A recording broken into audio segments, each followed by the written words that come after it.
ಸ್ವಾಭಿಮಾನಿ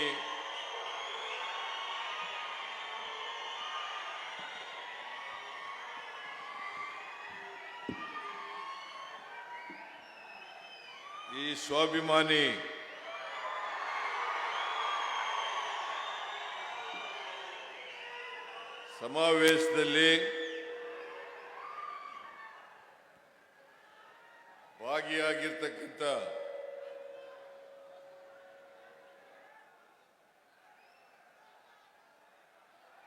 ನನ್ನ ಸಹೋದ್ಯೋಗಿ ಸಚಿವರಾದಂಥ ಡಾಕ್ಟರ್ ಎಸ್.ಸಿ. ಮಹದೇವಪ್ಪ ಅವರೇ, ಡಾಕ್ಟರ್ ಕೆ.ಎಚ್. ಮುನಿಯಪ್ಪ ಅವರೇ, ಸತೀಶ್ ಜಾರಕಿಹೊಳಿ ಅವರೇ,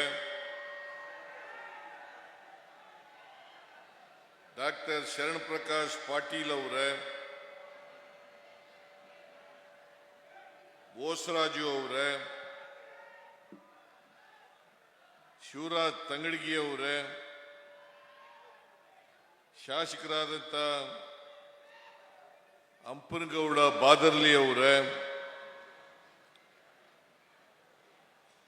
ಮಾನ್ವಿ ಕ್ಷೇತ್ರದ ನಿಮ್ಮೆಲ್ಲರ ಜನಪ್ರಿಯ ಶಾಸಕರಾದಂಥ ಶ್ರೀ ಅಂಪಯ್ಯ ನಾಯ್ಕ ಅವರೇ, ವಾಲ್ಮೀಕಿ ಅಭಿವೃದ್ಧಿ ನಿಗಮದ ಅಧ್ಯಕ್ಷರಾದಂಥ ಬಸನಗೌಡ ದದ್ದಲ್ ಅವರೇ, ಶಾಸಕರಾದಂಥ ಬಸನಗೌಡ ತುರ್ವಿಹಾಳ್ ಅವರೇ, ವಿಧಾನ ಪರಿಷತ್ತಿನ ಸದಸ್ಯರಾದಂಥ ಶರಣೇಗೌಡ ಬಯ್ಯಾಪುರ್ ಅವರೇ, ಚಂದ್ರಶೇಖರ್ ಪಾಟೀಲ್ ಅವರೇ, ಬಸನಗೌಡ ಬಾದರ್ಲಿ ಅವರೇ, ವಸಂತ್ ಕುಮಾರ್ ಅವರೇ, ಈ ಕಾರ್ಯಕ್ರಮವನ್ನು ಸಂಘಟನೆ ಮಾಡಿರ್ತಕ್ಕಂಥ ರವಿ ಬೋಸರಾಜ್ ಮತ್ತು ಅವರೆಲ್ಲ ಸ್ನೇಹಿತರುಗಳೇ,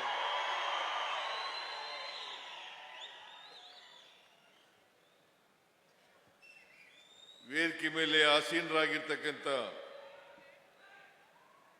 ಇತರ ಎಲ್ಲ ಆಹ್ವಾನಿತರೆ, ಇಲ್ಲಿ ಇಷ್ಟೊಂದು ಬೃಹತ್ ಸಂಖ್ಯೆಯಲ್ಲಿ ಸೇರಿರ್ತಕ್ಕಂಥ ಆತ್ಮೀಯ ಅಣ್ಣ ತಮ್ಮಂದಿರೇ, ಅಕ್ಕ ತಂಗಿಯರೇ,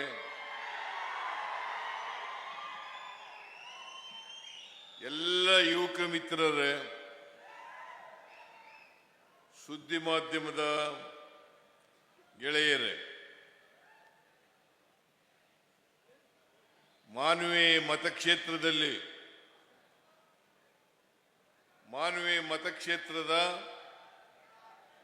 ಅನೇಕ ಅಭಿವೃದ್ಧಿ ಕಾರ್ಯಕ್ರಮಗಳಿಗೆ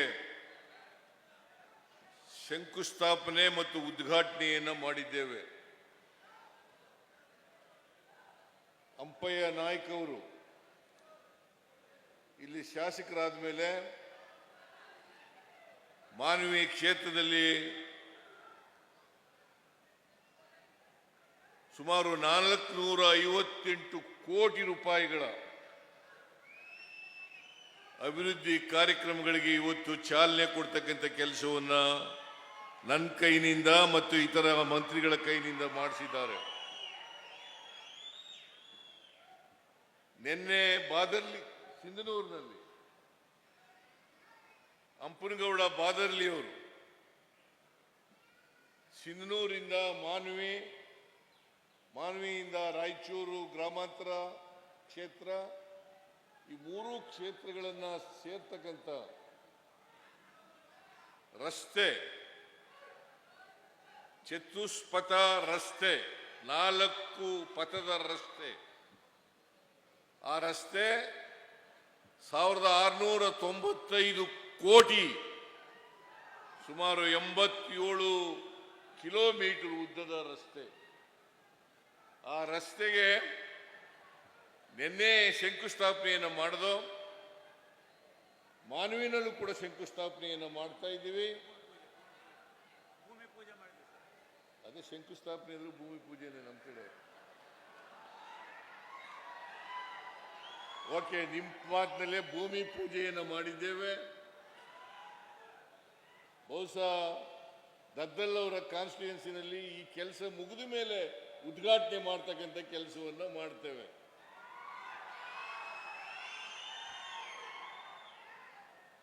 ಇವತ್ತು ಇಷ್ಟೊಂದು ಅಭಿವೃದ್ಧಿ ಕೆಲಸ ಕಾರ್ಯಕ್ರಮಗಳಿಗೆ ಶಂಕುಸ್ಥಾಪನೆ ಉದ್ಘಾಟನೆ ಮಾಡಿದ್ದೇವೆ ಅಂತಂದ್ರೆ ಈ ಸರ್ಕಾರ ಅಭಿವೃದ್ಧಿ ಪರವಾಗಿದೆ, ಜನಪರವಾಗಿದೆ ಅಂತಕ್ಕಂಥದನ್ನ ತೋರಿಸ್ತದೆ. ವಿರೋಧ ಪಕ್ಷದವರು ಸುಮ್ಮನೆ ಟೀಕೆಯನ್ನು ಮಾಡ್ತಾರೆ.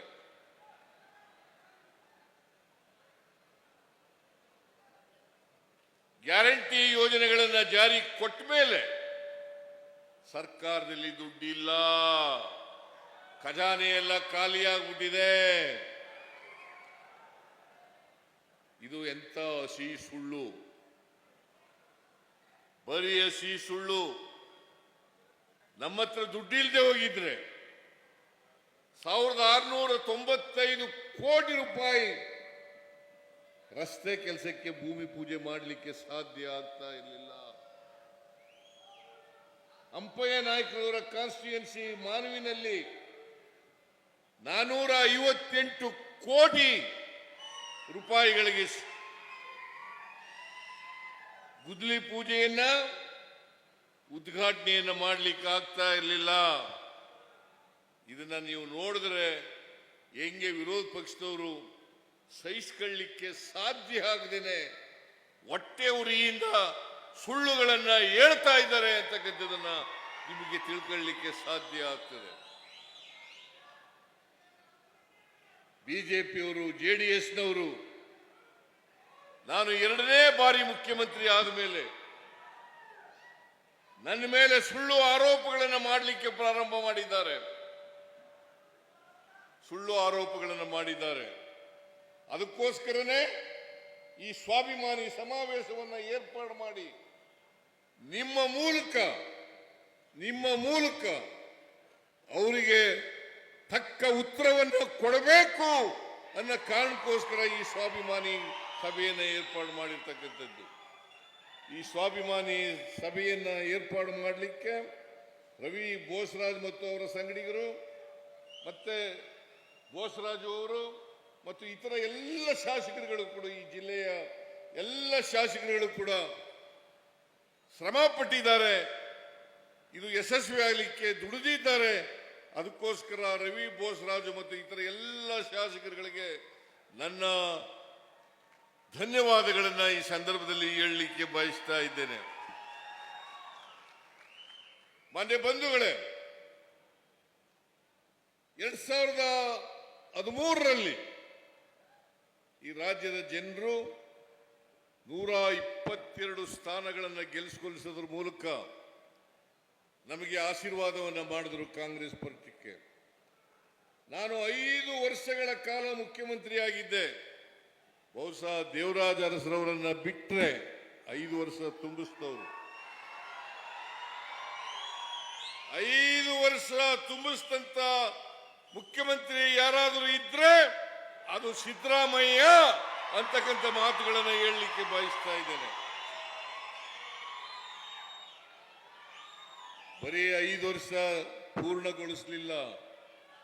5 ವರ್ಷದಲ್ಲಿ ಅನ್ನಭಾಗ್ಯ, ಕ್ಷೀರಭಾಗ್ಯ, ಕ್ಷೀರಧಾರೆ, ಕೃಷಿ ಭಾಗ್ಯ, ಇಂದಿರಾ ಕ್ಯಾಂಟೀನ್, ಮೈತ್ರಿ, ಮನಸ್ವಿನಿ, ವಿದ್ಯಾಸಿರಿ,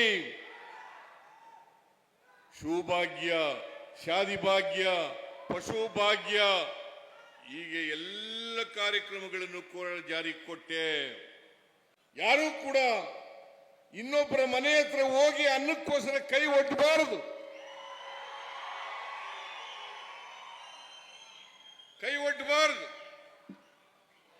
ಭಿಕ್ಷುಕರು ಈ ರಾಜ್ಯದಲ್ಲಿ ಇರಬಾರದು.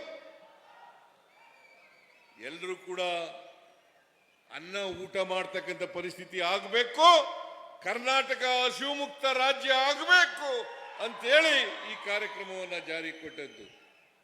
ಇಂದಿರಾ ಕ್ಯಾಂಟೀನ್ ಮಾಡೋದು ಯಾತಕ್ಕೆ ಮಾಡೋದು? ಈ ನಾಡಿನ ಬಡವರು, ಈ ನಾಡಿನ ಕಾರ್ಮಿಕರು, ಈ ನಾಡಿನ ವಿದ್ಯಾರ್ಥಿಗಳು, ಈ ನಾಡಿನ ಬೇರೆ ಬೇರೆ ರಾಜ್ಯಗಳಿಂದ ಬರ್ತಕ್ಕಂಥ ಜನರು ಅವರೆಲ್ಲರೂ ಕೂಡ ಕಡಿಮೆ ದರದಲ್ಲಿ ಬ್ರೇಕ್ಫಾಸ್ಟ್ ಅನ್ನ, ತಿಂಡಿಯನ್ನ, ಊಟವನ್ನ ಮಾಡಬೇಕು ಅನ್ನೋ ಕಾರಣಕ್ಕೋಸ್ಕರ ಕಾರ್ಯಕ್ರಮವನ್ನು ಜಾರಿಗೆ ತಗೊಂಡ್ಬಂದು ನಾವು ಮುಂದಿನ 2013ರಿಂದ 2018ರವರೆಗೆ ಇದ್ದಂತ ಕಾರ್ಯಕ್ರಮ. ಅದಾದ್ಮೇಲೆ 1 ವರ್ಷ 2 ತಿಂಗಳು ಕುಮಾರಸ್ವಾಮಿ ಮುಖ್ಯಮಂತ್ರಿ ಆಗಿದ್ರು, ಏನು ಮಾಡಲಿಲ್ಲ. ಅದಕ್ಕೆ ಒಂದು ಮಾತನ್ನ ಹೇಳ್ತಾರೆ, ಕೊಟ್ಟ ಕುದುರೆಯನ್ನು ಏರಲಾರದವರು ಧೀರರು ಅಲ್ಲ, ಶೂರರು ಅಲ್ಲ.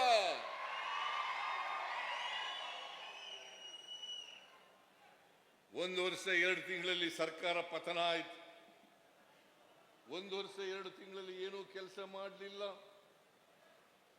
ಆಮೇಲೆ ಬಿಜೆಪಿಯವರು ವಾಮ ಮಾರ್ಗದಿಂದ 17 ಜನ ಶಾಸಕರನ್ನ ಕೊಂಡುಕೊಂಡು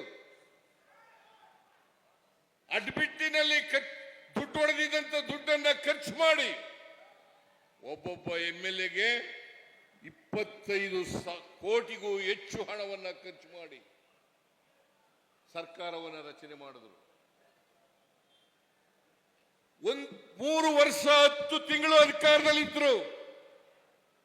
ಯಡಿಯೂರಪ್ಪನವರು ಮುಖ್ಯಮಂತ್ರಿ ಆಗಿದ್ರು, ಬಸವರಾಜ ಬೊಮ್ಮಾಯಿ ಅವರು ಮುಖ್ಯಮಂತ್ರಿ ಆಗಿದ್ರು. ಏನು ಮಾಡಲಿಲ್ಲ, ಬರೀ ಲೂಟಿ ಹೊಡ್ಕೊಂಡು ರಾಜ್ಯವನ್ನ ದಿವಾಳಿ ಮಾಡಿ 2023ರಲ್ಲಿ ಸೋತರು. 2023ರಲ್ಲಿ ಈ ರಾಜ್ಯದ ಜನ ನೀವು ನನಗೆ ಮತ್ತು ನಮ್ಮ ಪಕ್ಷಕ್ಕೆ ಆಶೀರ್ವಾದವನ್ನು ಮಾಡಿ 136 ಸ್ಥಾನಗಳನ್ನು ಗೆಲ್ಲಿಸ್ಕೊಟ್ರಿ. 136 ಸ್ಥಾನಗಳನ್ನು ಗೆಲ್ಲಿಸ್ಕೊಟ್ರಿ. ಬಿಜೆಪಿ ಯಾವತ್ತೂ ಕೂಡ ಜನರ ಆಶೀರ್ವಾದವನ್ನ ಪಡೆದು ಅಧಿಕಾರಕ್ಕೆ ಬಂದಿಲ್ಲ. 2008 ಇರಬಹುದು, 2018 ಇರಬಹುದು, ಎರಡೂ ಸಂದರ್ಭಗಳಲ್ಲಿ ಹಿಂಬಾಗಲಿನಿಂದ ಅಧಿಕಾರಕ್ಕೆ ಬಂದಿದ್ದಾರೆ ಹೊರತು ಅವರು ಜನರ ಬೆಂಬಲವನ್ನ, ಜನರ ಆಶೀರ್ವಾದವನ್ನ, ಜನರ ಮ್ಯಾಂಡೇಟ್ ಅನ್ನ ಪಡೆದು ಅಧಿಕಾರಕ್ಕೆ ಬಂದವರಲ್ಲ. 2 ಬಾರಿ ಅಧಿಕಾರ ಮಾಡಿದ್ರು ಕೂಡ ಯಾವತ್ತೂ ಕೂಡ ಜನರ ಆಶೀರ್ವಾದ ಇರಲಿಲ್ಲ ಅವರಿಗೆ.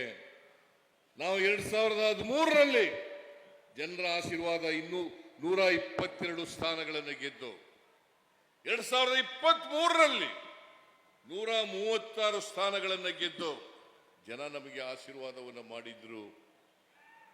2023ರಲ್ಲಿ ನಾವು ಜನರಿಗೆ ವಚನವನ್ನೇ ಕೊಟ್ಟಿದ್ದು, ನಾವು ಅಧಿಕಾರಕ್ಕೆ ಬಂದ್ರೆ 5 ಗ್ಯಾರಂಟಿಗಳನ್ನ ಜಾರಿ ಕೊಡ್ತೇವೆ. 5 ಗ್ಯಾರಂಟಿಗಳನ್ನ, ಪಂಚ ಗ್ಯಾರಂಟಿಗಳನ್ನ ಜಾರಿ ಕೊಡ್ತೇವೆ. ನಾವು ನುಡಿದಂತೆ ನಡೆದಿದ್ದೇವೆ, ಕೊಟ್ಟ ಮಾತಿನಂತೆ ನಡ್ಕೊಂಡಿದ್ದೇವೆ. ಇವತ್ತು ಶಕ್ತಿ ಯೋಜನೆ ಕರ್ನಾಟಕದಲ್ಲಿರ್ತಕ್ಕಂಥ 7 ಕೋಟಿ ಜನರಲ್ಲಿ 3.5 ಕೋಟಿ ಜನ ಮಹಿಳೆಯರು. ಆ 3.5 ಕೋಟಿ ಜನ ಇವತ್ತು ಸರ್ಕಾರದ KSRTC ಬಸ್ಗಳಲ್ಲಿ ಫ್ರೀಯಾಗಿ ಪ್ರಯಾಣ ಮಾಡ್ತಾ ಇದ್ದಾರೆ. ಯಾರು ಕೂಡ ದುಡ್ಡು ಕೊಟ್ಟು ಪ್ರಯಾಣ ಮಾಡಬೇಕಾಗಿಲ್ಲ. ಅವ್ರ ತವರು ಮನೆಗೆ ಹೋಗ್ಬೋದು, ದೇವಸ್ಥಾನಗಳಿಗೆ ಹೋಗ್ಬೋದು, ಯಾತ್ರಾ ಸ್ಥಳಗಳಿಗೆ ಹೋಗ್ಬೋದು, ಪ್ರವಾಸೋದ್ಯಮ ಸ್ಥಳಗಳಿಗೆ ಹೋಗ್ಬೋದು. ಕೂತ್ಕೊಳ್ರಿ.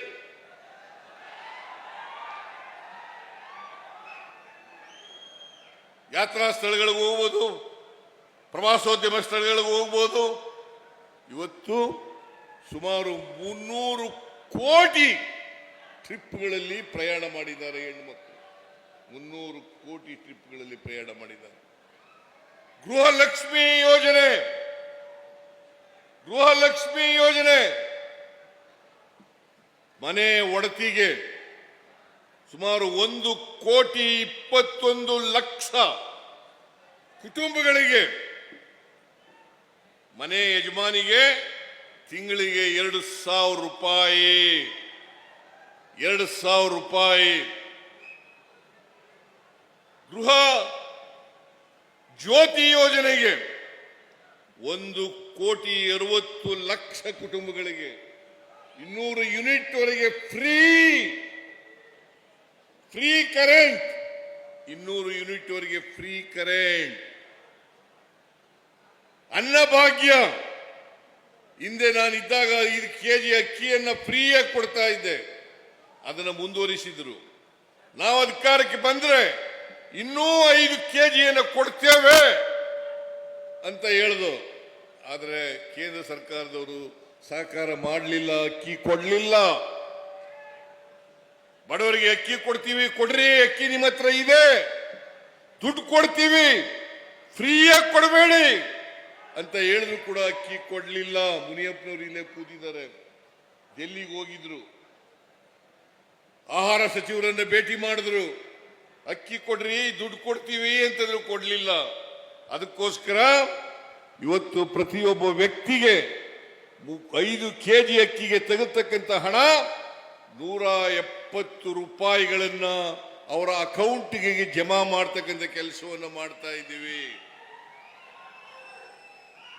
ಹೌದಲ್ಲ? ಹೌದಲ್ಲ?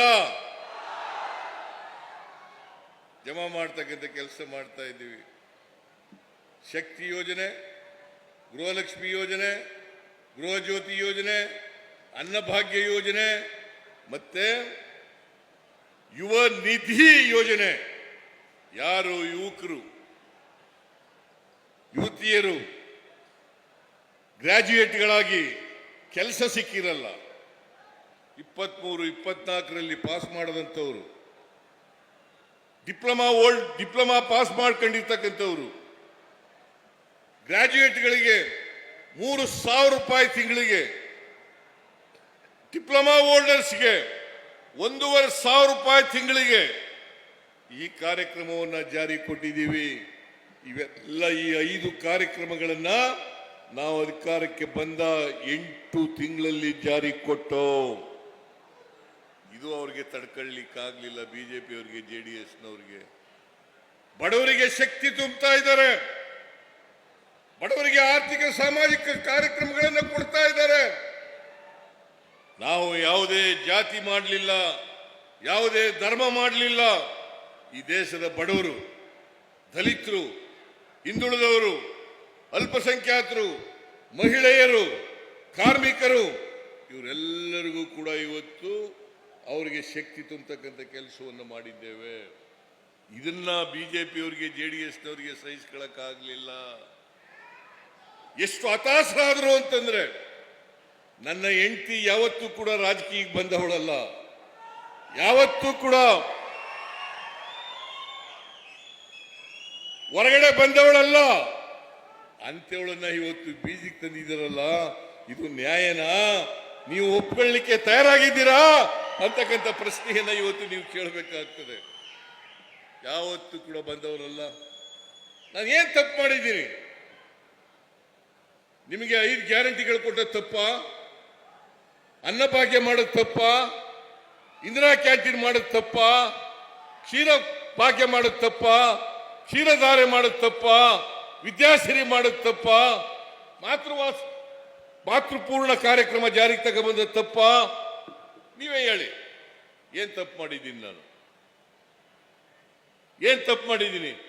ನಾನು ಯಾವುದೇ ತಪ್ಪನ್ನ ಮಾಡದೇ ಇದ್ರು ಕೂಡ ನನ್ನ ಮೇಲೆ ಕಪ್ಪು ಚುಕ್ಕಿಯನ್ನು ಇಡಬೇಕು, ರಾಜಕೀಯವಾಗಿ ಹಣಿಬೇಕು. ಸಿದ್ದರಾಮಯ್ಯನವರ ಸರ್ಕಾರ ಒಂದೇ ಒಂದು ಕಾರಣ ಏನಪ್ಪಾ ಅಂತಂದ್ರೆ, ನಾನು ಹಿಂದುಳಿದ ಜಾತಿಗೆ ಸೇರಿದಂತವನು. ಒಟ್ಟೂರಿ ಇವರಿಗೆ ಅಶೋಕನಿಗೆ ಒಟ್ಟೂರಿ, ಯಡಿಯೂರಪ್ಪನಿಗೆ ಒಟ್ಟೂರಿ, ಯಡಿಯೂರಪ್ಪನ ಮಗನಿಗೆ ಒಟ್ಟೂರಿ, ಕುಮಾರಸ್ವಾಮಿಗೆ ಒಟ್ಟೂರಿ. ಇದನ್ನ ನೀವು ಸಹಿಸ್ಕೊಳ್ಳಕ್ ತಯಾರಾಗಿದ್ದೀರಾ? ಇದನ್ನು ಸಹಿಸ್ಕೊಳ್ಳಕ್ ತಯಾರಾಗಿದ್ದೀರಾ? ನಾನು ಒಂದೇ ಒಂದು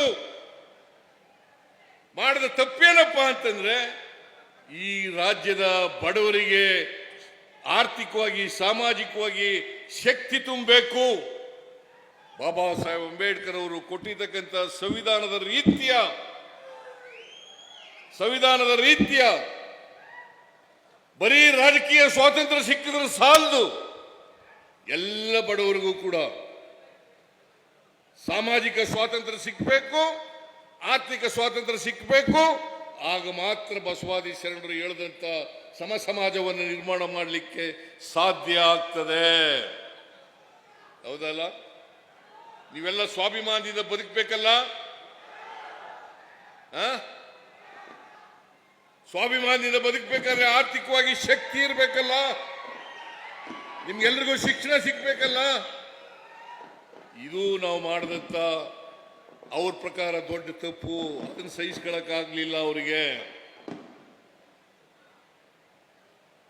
371J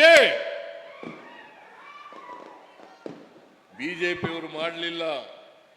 ಮಹದೇವಪ್ಪ ಪ್ರಸ್ತಾಪ ಮಾಡಿದ್ರು. ವಾಜಪೇಯಿ ಅವರು ಪ್ರಧಾನಮಂತ್ರಿ ಆಗಿರುವಾಗ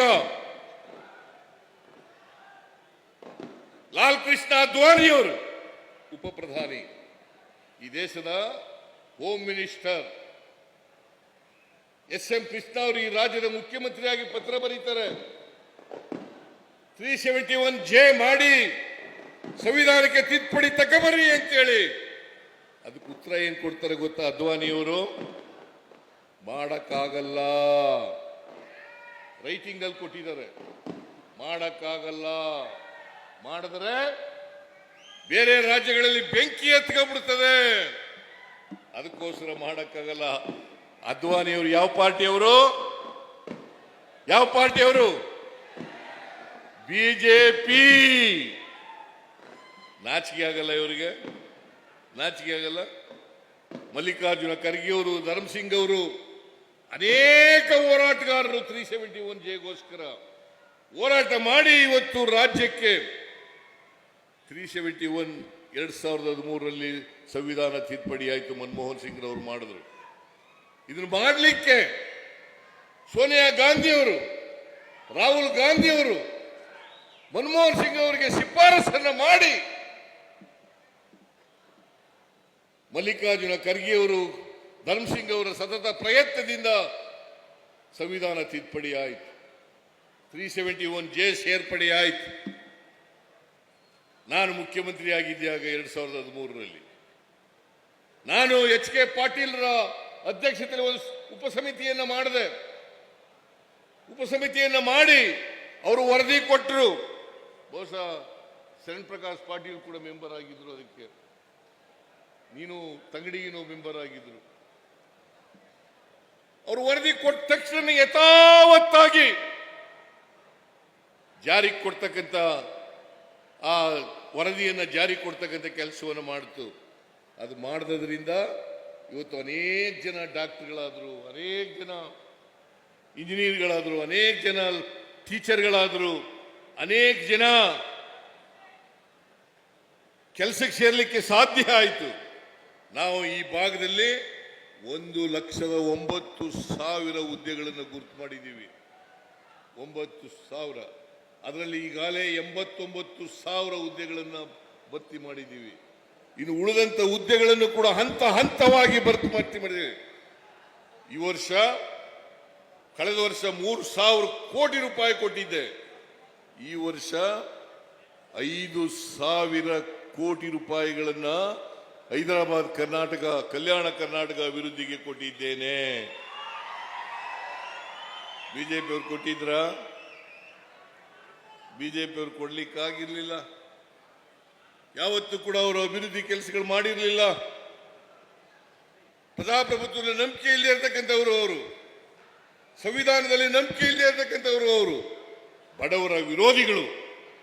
ಹಿಂದುಳಿದವರ ವಿರೋಧಿಗಳು, ಅಲ್ಪಸಂಖ್ಯಾತರ ವಿರೋಧಿಗಳು, ಮಹಿಳೆಯರ ವಿರೋಧಿಗಳು. ಯಾಕಂತಂದ್ರೆ ಸಾಮಾಜಿಕ ನ್ಯಾಯಕ್ಕೆ ವಿರುದ್ಧವಾಗಿರ್ತಕ್ಕಂಥವರು ಭಾರತೀಯ ಜನತಾ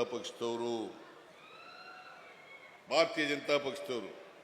ಅದರಿಂದ ಇವತ್ತು ನಾನು ಒಬ್ಬ ಹಿಂದುಳಿದ ಸಮಾಜದಿಂದ ಬಂದವನಾಗಿ ಎರಡನೇ ಬಾರಿ ಮುಖ್ಯಮಂತ್ರಿ ಆದ್ಮೇಲೆ ಸಹಿಸಿಕೊಳ್ಳಲಿಕ್ಕೆ ಆಗಲಿಲ್ಲ ಅವರಿಗೆ. ಎರಡನೇ ಸಾರಿ ಮುಖ್ಯಮಂತ್ರಿ ಆಗಿದ್ದು ಸಹಿಸಿಕೊಳ್ಳಲಿಕ್ಕೆ ಆಗಲಿಲ್ಲ. ಮತ್ತೆ ಬಡವರ ಪರವಾಗಿ ಅನೇಕ ಕೆಲಸಗಳನ್ನ ಮಾಡಲಿಕ್ಕೆ ಪ್ರಾರಂಭ ಮಾಡಿದ ಮೇಲೆ ಅವ್ರಿಗೆ ಇನ್ನೂ ಕೂಡ ಹೇಗಾದರೂ ಮಾಡಿ ಸಿದ್ದರಾಮಯ್ಯನವರನ್ನ ಅಧಿಕಾರದಿಂದ ಇಳಿಸಬೇಕು. ದಿನನಿತ್ಯ ನೋಡಿ ಯಾವುದೇ ಕಾರಣ ಇದ್ದೇನೆ ರಾಜೀನಾಮೆ ಕೊಡಿ. ನನಗೂ ಬೇಸರ ಆಗ್ಬಿಟ್ಟಿದೆ. ಆದರೆ ನಿಮಗೋಸ್ಕರ ನನ್ನ ಹೋರಾಟವನ್ನ ಮುಂದುವರಿಸ್ತೇನೆ. ಯಾವತ್ತೂ ಕೂಡ ಎದುರಿ ಓಡೋಗೋನಲ್ಲ. ನಿಮ್ಮ ಆಶೀರ್ವಾದ ಎಲ್ಲಿವರೆಗೆ ಇರ್ತದೆ ಅಲ್ಲಿವರೆಗೆ ನನ್ನನ್ನ, ಯಾಕಂದ್ರೆ ನಾನು ಏನು ತಪ್ಪು ಮಾಡಿಲ್ಲ. My conscious is very clear. Mahatma Gandhiji ಅವರು ಒಂದು ಮಾತು ಹೇಳಿದ್ರು, ಎಲ್ಲ ನ್ಯಾಯಾಲಯಗಳಿಗಿಂತ ಆತ್ಮಸಾಕ್ಷಿ ನ್ಯಾಯಾಲಯ ಇದೆಯಲ್ಲ ಅದು ಎಲ್ಲಕ್ಕಿಂತ ಮೇಲ್ಗಡೆ ಇರ್ತಕ್ಕಂಥದ್ದು. ಎಲ್ಲ ನ್ಯಾಯಾಲಯಗಳಿಗಿಂತ ಮೇಲ್ಗಡೆ ಇರ್ತಕ್ಕಂಥದ್ದು. ನಾನು ಆತ್ಮಸಾಕ್ಷಿಗೆ ಅನುಗುಣವಾಗಿ ಕೆಲಸ ಮಾಡ್ತೀನೋ ಹೊರತು ಇವರ ಗೊಡ್ಡು ಬೆದರಿಕೆಗಳಿಗೆ, ಇವರ ಹೆದರಿಕೆಗಳಿಗೆ ಜಗ್ಗವನಲ್ಲ, ಬಗ್ಗವನು ಅಲ್ಲ ಅಂತಕ್ಕಂಥ ಮಾತುಗಳನ್ನು ಹೇಳಲಿಕ್ಕೆ ಬಯಸ್ತಾ ಇದ್ದೇನೆ. ನಿಮ್ಮ ಆಶೀರ್ವಾದ ಯಾವಾಗಲೂ ಕೂಡ ಹೀಗೇ ಇರಲಿ. ನಿಮ್ಮ ಆಶೀರ್ವಾದ ಯಾವಾಗಲೂ ಕೂಡ ಹೀಗೆ ಇರಲಿ. ನಾವು ಏನೇನು ಒಳ್ಳೆ ಕೆಲಸಗಳನ್ನು ಮಾಡಿದ್ದೇವೆ ಆ ಎಲ್ಲ ಕೆಲಸಗಳನ್ನು ಮುಂದುವರಿಸ್ತಕ್ಕಂಥ ಕೆಲಸವನ್ನು ಮಾಡ್ತೀವಿ. ಮೊನ್ನೆ ಸೆಪ್ಟೆಂಬರ್ 17ನೇ ತಾರೀಕು ಕಲಬುರಗಿನಲ್ಲಿ ಕ್ಯಾಬಿನೆಟ್ ಮೀಟಿಂಗ್ ಮಾಡೋದು. ಕ್ಯಾಬಿನೆಟ್ ಮೀಟಿಂಗ್ ಮಾಡಿ 11,770 ಕೋಟಿ ರೂಪಾಯಿಗಳಿಗೆ ಮಂಜೂರಾತಿಯನ್ನು ಕೊಟ್ಟು 11,770 ಕೋಟಿ ಇಡೀ 7